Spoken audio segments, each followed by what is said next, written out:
that's great. The key thing there, though, is you got to be able to access it. So therefore, you need to go ahead and print those taxes off, or have the ability to print those taxes off, because the bank is going to want to see them. The bank of the mortgage company is going to want to see those. The next thing would be your pay stubs. Typically, we need to see a month of pay stubs. So if you get paid every 2 weeks, we just need 2. But if you get paid every week, we need to have 4. And then as you get those pay stubs, you go ahead and print them off. Now, a lot of folks get them electronically nowadays and don't have access to them. And yeah, this is going to be a pain, but this is going to be a pain until we get our keys. So therefore, we're going to need to go ahead and print those off, put them in the folder. And once we have, if we have 4 weeks in and we're going to go ahead and add a week, we can go ahead and take the furthest or the oldest one out, so that we constantly have the 4 weeks. Same thing with the bank statements, okay? I don't know the last time I received a bank statement in the mail, but the point of the matter is we need to be able to access the actual official bank statement, not a screen print, not the transaction history that you can see on your computer. We need to be able to provide the actual official bank statement that your bank provides. Now, if you don't receive those in the mail, you receive them via email, or you have access through your online banking, and you can request those and get an actual copy or a PDF of that information directly on your computer. That's what we need to see. That's what we need to have. It's going to have your bank's name. It's going to have your name, your address. It's going to show all of the dates, and most importantly, it's going to show a running total of the amounts of money that you had in your bank. Now, Steve, what if they can't get access to their tax returns? What's an alternative that they can use? You can actually go to irs.gov and request a copy of your tax transcripts. We suggest actually if you're employed by a company that it is W-2 tax transcripts that you request, because that will give both the W-2 information as well as the tax return information. So that is an alternative if you can't locate them. Again, it's always a good idea to have access to your own personal tax returns, but you can go online and request them directly from irs.gov. Okay, so when they do the irs.gov, they got to make sure they request the W-2 transcript. Yeah, the W-2 transcript, which will give the information on any W-2s that you would have received or you would have reported in the tax year, along with a copy of the tax return itself. Okay.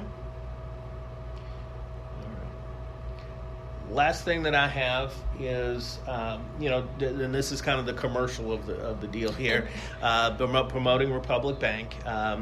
We are a locally owned bank, as she mentioned before, and we do, obviously, mortgage loans. I am head of a department that actually concentrates on those folks that make less than $61,000 a year, or that are purchasing homes in low to moderate census tracts.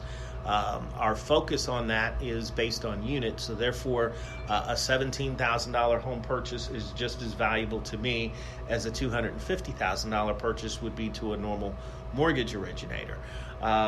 With that being said, there are certain programs that we use and we utilize to provide products for folks in this category. The first and foremost is the VA program. If you are a veteran and have VA benefits, there are thousands and thousands of people that go each year that do not utilize this process or do not utilize this service. So if you are a veteran or you know a veteran that wants to purchase a home, I would definitely take a look at that program first. Mainly because of the fact that there's no private mortgage insurance and it's 100% financing. So you buy a house for $150,000, you get $150,000. Okay, wow. So that is one that does go underutilized, and a lot of mortgage companies don't quite understand the process.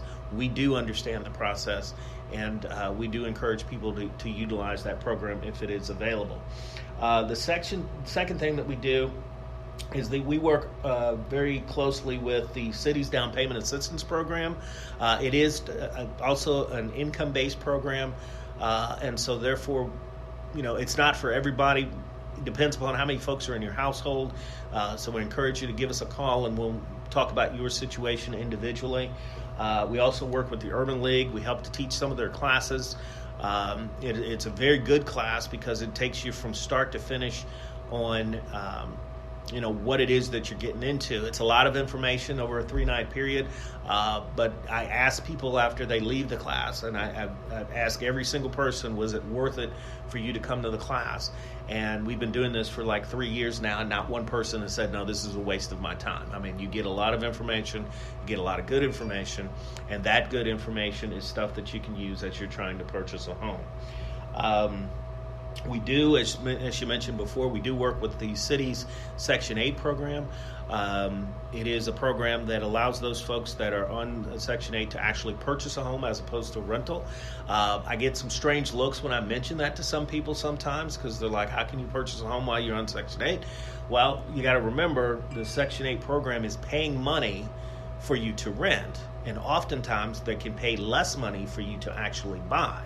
So it's a win-win for the taxpayer as well as the individual. Not only does it allow that individual to be in a more stable situation, but it also saves the taxpayer's money. And it creates a taxpayer, okay? Because again, the landlord would pay money, but now the person actually owns the property, they're going to be paying taxes as well.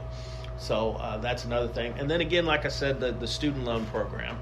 The student loans, everybody's got them, and they really, really... have kind of slowed down people's progress in life, if you will.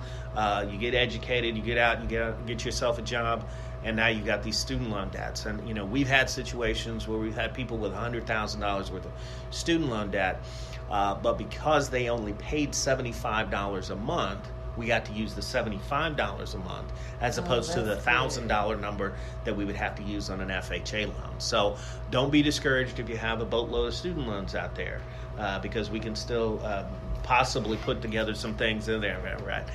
Or $200,000 for that matter. It doesn't matter. You must got some student loans over there. Look. About $20,000, $30,000. Exactly. Somewhere in that part. Okay. All right. And what I'm finding is it's not people just having fun. It's just that's how much it costs. I mean, yes, it was increasing every day. It's increasing. So again, that's a part of our community that is going to have to deal with that, and we've made steps at our institution to deal with that, and just kind of take a common sense approach to it, because if that's what you're paying, then that's what you're paying. Now, the thought process then becomes, well, what happens if their payment goes up? Well, that means their income went up also. So we're gonna utilize that and just I don't want to say saddle you, but just utilize that number as the figure that you're paying each month, so that we can go ahead and get your keys. So. Yes. Is that all you got, Steve? That's all I got. Well, I greatly appreciate it, Steve. You have gave them a boatload of information. There's so much information, but we don't have a lot of time to discuss everything in like full detail. But if you are on Section 8, I know Doska Manor is in the Section 8 program as well. Park Hill is in the Section 8 program. And some of the, if you're in the HUD base, some of those are also eligible for the Section 8 homeownership program. So when you get a chance, just give me a call at 502-416-5628, and I can set you up. You have to go through an orientation as well with the Section 8 program, and you have to go through the Urban League program. So just give me or Steve a call, and we can do some teamwork and get you all the way together. Yeah, and leave my number as well. Mm-hmm. And again, my name again is Stephen Coleman, and my number is 502-561-7162.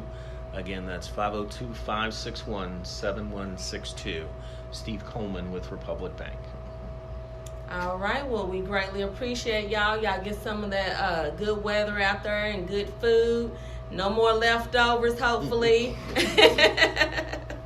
And y'all have a blessed day.